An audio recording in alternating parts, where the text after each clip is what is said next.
How to log in into Google Workspace. Hello guys, this is Atticus and welcome back to another tutorial video. In today's video, I'll teach you guys how you can log in into your Google Workspace. So without any further ado, let's dive right into it.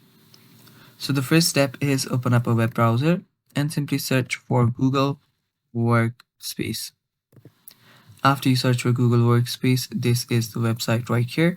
Here you can use Google's top apps, and yeah, you can use it with AI, you can use it all together in one place, and yeah, Google Workspace is just that.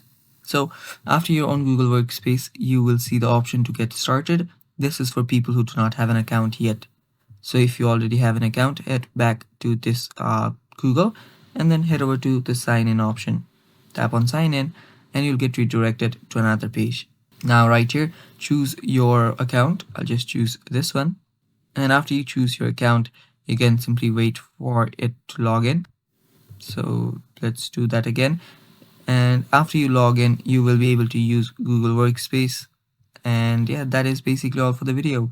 Thanks for watching guys. Stay tuned for more and bye bye.